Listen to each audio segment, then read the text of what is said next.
While making my D&D campaign, how the world looks is something that was very important to me. As an artist, I take the opportunity to draw any aspect of my world very seriously, trying to give my players the closest experience of how the world looks in my mind. But of course, making a bunch of assets by myself can and does lead quickly to burnout. For some reason, I made the executive decision to have my campaign use isometric maps. For the few people who don't know, typically the maps used in Dungeons & Dragons are top-down maps. As the name suggests, it's a top-down map view that shows everything in the scene. Isometric maps show the space from an angle like taking a slice out of a dollhouse, with the back wall of each room visible. I knew my campaign would be pretty investigation and story heavy, so I used these isometric maps to create immersive sets for my players to mess around in. For battle though, I used top-down maps, so all the range and movement rulers are held up. I also used top-down for much larger environments that would be hard to do in an isometric style, such as the ship.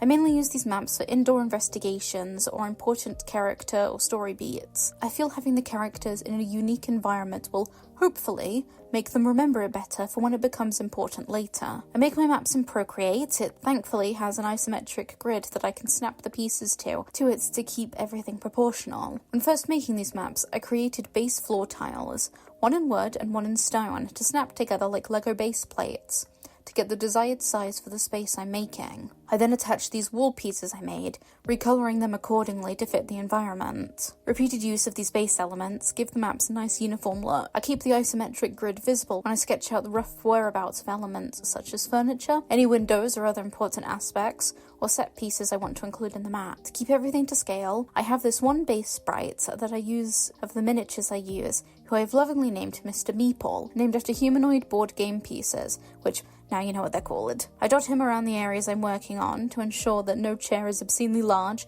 or the players can't comfortably stand in a certain spot. He's my little quality control guy. After everything is planned out, I make a new layer, this one attached to the isometric grid, and use it as a ruler to make sure all my lines are uniform. For most of them, I use this round jitter brush, which is just the default monoline brush but with some of the jitter turned up a tad, to give it some tooth. I recently changed to the Milt pen, found in the True Grit texture sample pack. Before you ask, yes, there's a link in the description. I know how us artists are when collecting new brushes for us to try and then never use. Standard art procedure then follows. Colour everything.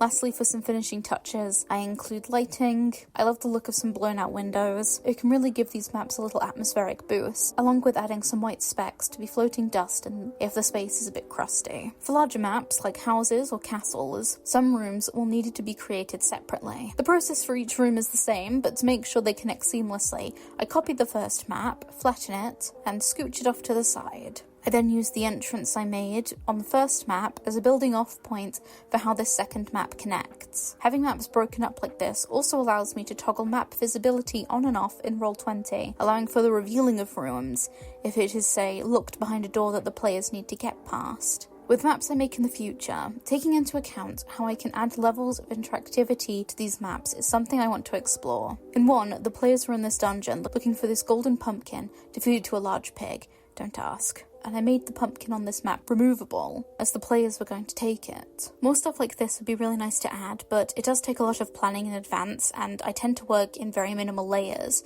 Alongside, it's very hard to predict with what players would actually interact with in an environment. There is an element of putting together these scenes that makes me feel like I'm playing those room decorating games on Girls Go Games back in the day.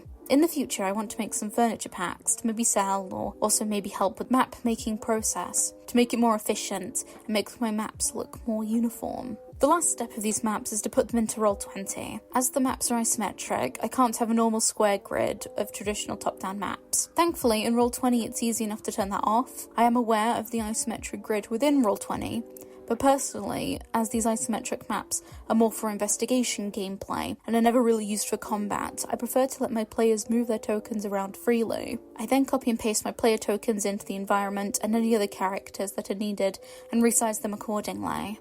I hope this helps with anyone trying to make their own maps for their own campaigns.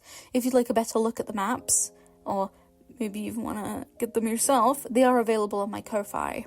Lastly, this is the last video I'll be making on my current PC. I've had it since 2017, so that's almost 8 years now, and it's kind of become the equivalent of a little crusty blind and deaf dog. Very rarely does it actually want to connect to the internet, let alone open a web browser. The other day I got a replacement, so my next video should hopefully be a lot easier to make. But yes, thank you.